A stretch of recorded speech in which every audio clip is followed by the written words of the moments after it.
आज दिन भर दुकान पर दीप्ति का मन उचाट सा रहा। दिमाग में उथल पुथल मची रही। सुबह घर से निकलते समय ही माँ जी यानी दीप्ति के सास ने धीमे स्वर में ही कह दिया था कि बेटी शाम को जल्दी घर आ जाना। और उनके जल्दी घर आ जाने का अर्थ वह भली भांत समझती थी, इसीलिए अनमनी सी रही वह दिन भर। बगल वाली बेला ने भी उसे 2-3 बार टोका। क्या बात है दीप्ति, आज इतनी उदास क्यों लग रही हो? दीप्ति मुस्कुरा भर दी। 5 बजे बेला और सामने वाली प्रज्ञा को दुकान का ख्याल रखने का कहकर घर चली गई। जाते ही अंकुर उसके पैरों से लिपट गया। माँ जी ने उसे चाय दी और तैयार होने को कहा। चाय पीकर दीप्ति ने हाथ मुँह धोया और कपड़े बदलकर तैयार हो गई। माँ जी ने ज़बरदस्ती उसके गले में चेन पहना दी और माथे पर बिंदी लगा दी। नियत समय पर विनय और उसके माता पिता दीप्ति को देखने आ गए। दीप्ति को तो वे लोग फोटो देखकर ही पसंद कर चुके थे। आज तो एक तरह से बात पक्की कर विवाह का मुहूर्त निकालने आए थे। विनय की माता जी ने शगुन देकर दीप्ति को एक तरह से अपनी बहू बना लिया। दीप्ति की आंखें भर आईं। ठीक इसी तरह एक दिन माँ जी ने शगुन देकर दीपक के लिए उसे स्वीकारा था। तब मन में कितनी उमंगें थीं। नए जीवन में प्रवेश की खुशी थी, नए परिवार के साथ बंधने की प्रसन्नता थी। और आज वही सब दोहराया जा रहा है, लेकिन मन में कोई खुशी व उत्साह नहीं है। उल्टे दुखी और बुझा बुझा सा है मन। रात में अंकुर ने दीप्ति के गले में बाहें डालकर बड़ी लाड से पूछा, मम्मी वो अंकल और दादाजी कौन थे? वो तुम्हारे दादाजी के दोस्त और उनका परिवार था बेटा। दीप्ति ने उसके सिर पर प्यार से हाथ फेरकर कहा। अंकुर उससे चिपककर जल्दी ही सो गया, पर दीप्ति को देर रात तक नींद नहीं आई। 6 साल पहले ही तो दीपक से विवाह हुआ था दीप्ति का। प्यार करने वाला पति, दिन भर स्नेह बरसाने वाले सास ससुर पाकर दीप्ति को मानो दोनों जहां की खुशियां मिल गई थीं। बचपन में ही दीप्ति के माता पिता की मृत्यु हो गई थी। वह मामा मामी के यहाँ पली बढ़ी। उन्होंने उसे बहुत अच्छे से रखा। फिर भी दीप्ति का मन किसी को माता पिता कहने को तरसता रहता। शादी के बाद दीपक के माता पिता ने उसे भरपूर प्यार दिया। दीपक उनका इकलौता बेटा था। दीप्ति के रूप में उन्हें बेटी भी मिल गई। साल भर के अंदर ही अंकुर का जन्म हुआ। दीप्ति और दीपक के प्यार का अंकुर। दीपक बेटी चाहता था, फिर भी वह बेटे के जन्म पर खुश हुआ। उसी ने बहुत लाड से उसका नाम अंकुर रखा। अपने नए परिवार में दीप्ति बहुत संतुष्ट और प्रसन्न थी। सबके प्यार व अंकुर के लालन पालन में वह अपने बचपन के आभाओं और माता पिता की असमय हुई मृत्यु के हादसे को भूल गई थी। अब जीवन से दीप्ति को कोई शिकायत नहीं थी, लेकिन क्रूर होनी को दीप्ति का यह सुख रास नहीं आया। मामूली से बुखार में एक दवाई के रिएक्शन से दीपक की हालत ऐसी बिगड़ी कि मात्र 3 दिनों में ही वह चल बसा। दीप्ति का मस्तिष्क शून्य हो गया। 4 दिन पहले का हंसता खिलखिलाता दीपक यूं अचानक ही चला गया कि आज दुनिया में कहीं उसका नामो निशान तक बाकी ना रहा। दीप्ति की दुनिया उजड़ गई। नन्हे अंकुर का रोना भी उसको सुनाई नहीं देता था। मात्र 2.5 साल का ही तो था वह, और उसके सिर से पिता का साया उठ गया। दीपक के माता पिता ने अपने दिल पर पत्थर रखकर इस हादसे को बर्दाश्त किया और अंकुर व दीप्ति को संभालने में अपना गम भुलाने लगे। महीनों बाद दीप्ति थोड़ी संभली और अंकुर की देखभाल में अपना समय काटने लगी। उनके घर के पास ही एक छोटा बाजार था, जहां ऊपर वाली मंजिल पर महिला मार्केट था। वहां बहुत सारी गृहिणियां अपना व्यवसाय चलाती थीं।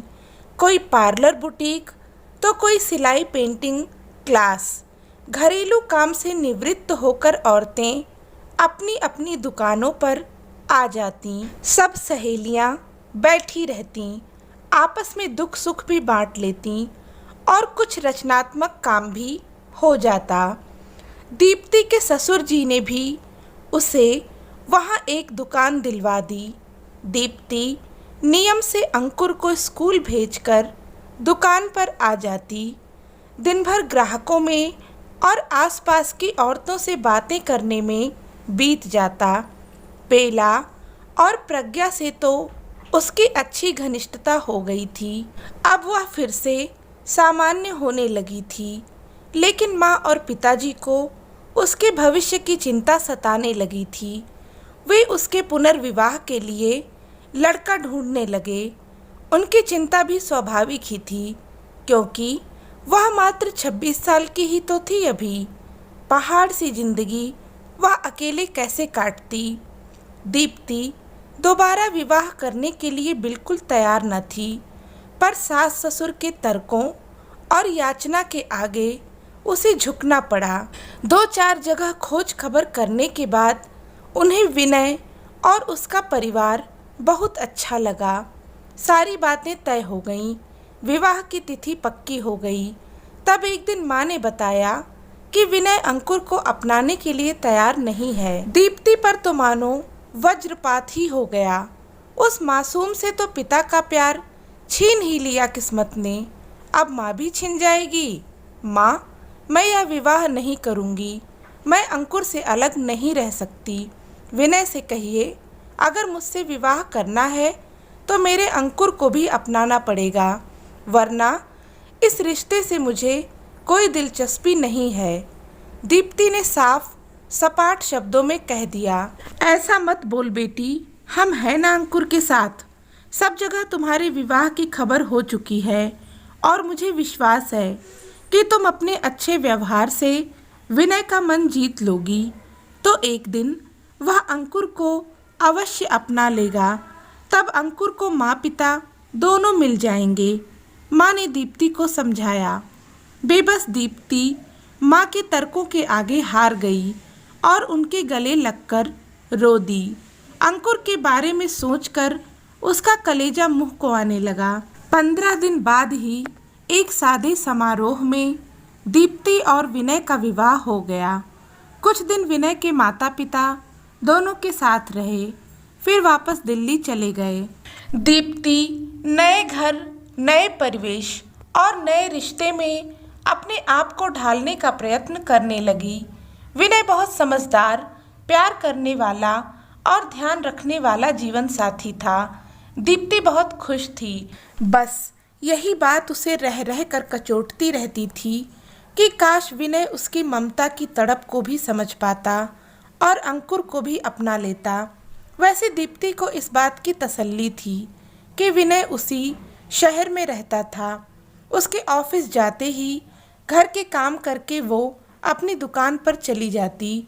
स्कूल से अंकुर को भी पिताजी दीप्ति के पास छोड़ जाते। दोपहर भर दीप्ति अंकुर के साथ समय बिता लेती, उसे लाड प्यार कर लेती। लेकिन शाम को जब वह वापस घर आने लगती, तब अंकुर रुआसा होकर उसका पल्लू पकड़ लेता।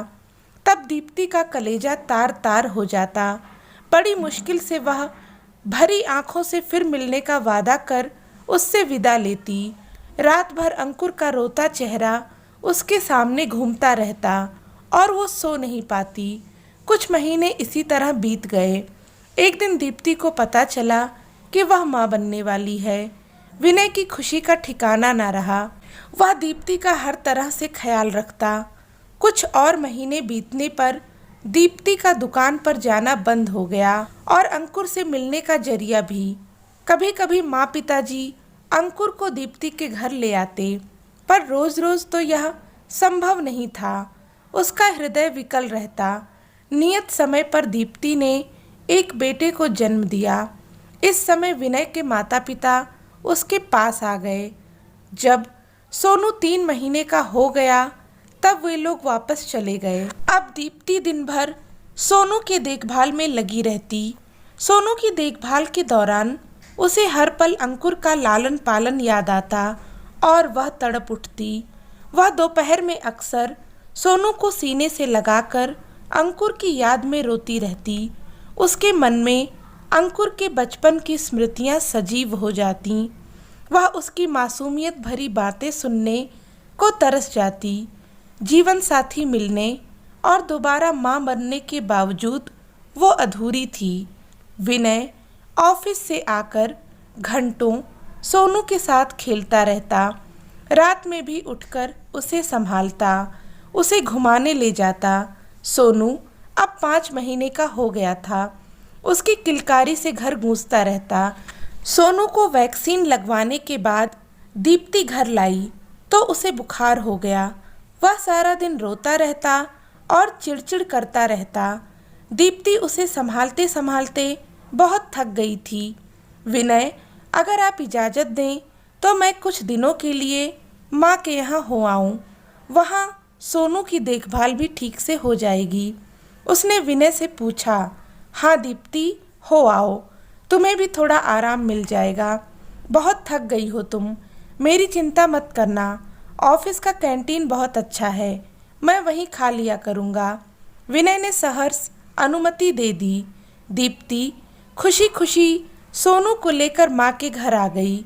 सोनू को सारा दिन माँ पिताजी संभाल लेते। दीप्ति पूरा समय अंकुर की देखभाल में बिताती। उसे नहलाना धुलाना, खाना खिलाना सब वह करती। महीनों बाद अंकुर रात भर उससे लिपट कर सोया।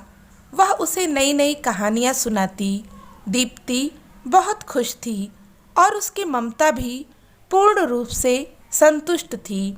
दीप्ति के जाने के बाद विनय जब शाम को घर आता तो घर उसे काटने को दौड़ने लगता। उसे दीप्ति और सोनू की बहुत याद आ रही थी। देर रात तक वह टीवी देखकर मन बहलाता रहता।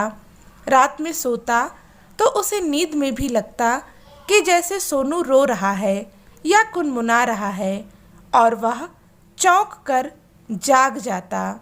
उसे ना घर में ना ही ऑफिस में चैन आ रहा था। ऑफिस में उसका मन काम में नहीं लगता और घर का सन्नाटा उसे खल रहा था। अचानक विनय को एहसास हुआ कि वह तो बाप है, फिर भी 5 महीने के बेटे से 5 दिन की दूरी उससे सही नहीं जा रही है। लेकिन दीप्ति तो माँ है। 5 बरस जिस बेटे को उसने सीने से लगाकर पाला पोसा, उससे इतने महीनों वह किस तरह अलग रह पाई होगी। सचमुच वह कितना निर्दयी और छोटे दिल का है जो एक मासूम को उसकी माँ से जुदा कर दिया। यदि दीप्ति सोनू को लेकर हमेशा के लिए चली गई तो कैसे जी पाएगा वह अपने जान से प्यारे बेटे के बिना। और फिर दीप्ति कैसे जी रही होगी अब तक अंकुर के बिना। कितना दर्द सहा होगा उसने। विनय की आंखें भर आईं। वह दीप्ति को अपना मान सकता है तो उससे उत्पन्न अंश को अपना क्यों नहीं सकता। कैसे वह इतने छोटे मन का स्वार्थी हो गया। उसे पश्चाताप होने लगा। अगले ही दिन विनय दीप्ति के घर जा पहुंचा। सोनू को गोद में लिए दीप्ति अंकुर को मान मनुहार करके खाना खिला रही थी। उसके चेहरे पर ममत्व की एक अलग ही चमक झिलमिला रही थी। विनय ने उसे इतना प्रसन्न कभी नहीं देखा था। वह मुग्ध होकर दीप्ति को देखता ही रह गया। आज तक उसने एक माँ से यह गौरवमयी आंतरिक प्रसन्नता छीन रखी थी। वह ग्लानि से भर उठा।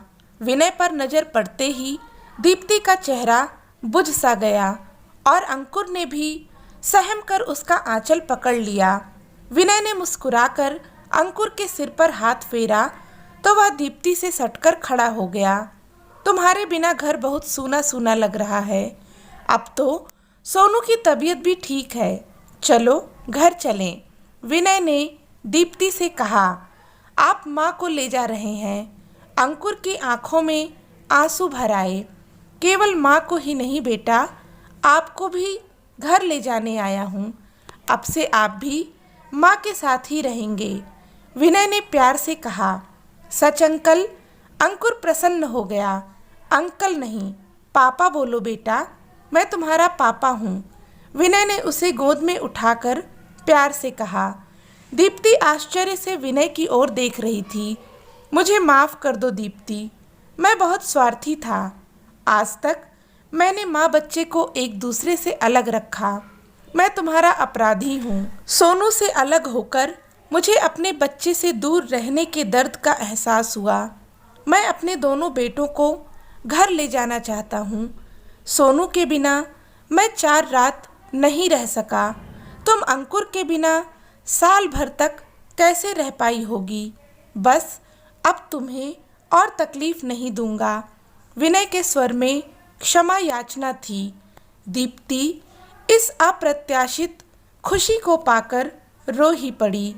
मैंने कहा था ना बेटी, एक दिन सब ठीक हो जाएगा। माँ और पिताजी कमरे से आते हुए बोले। अंकुर विनय के गले से लिपट गया। सोनू को सीने से लगाए दीप्ति यह दृश्य देखकर भाव विभोर हो गई। आज उसे लग रहा था कि उसका परिवार पूरा हो गया। तो दोस्तों, यह थी आज की कहानी। उम्मीद करती हूँ कि आपको पसंद आई होगी। अगर पसंद आई हो तो प्लीज़ इसे लाइक करें, शेयर करें और चैनल को सब्सक्राइब करना ना भूलें। धन्यवाद।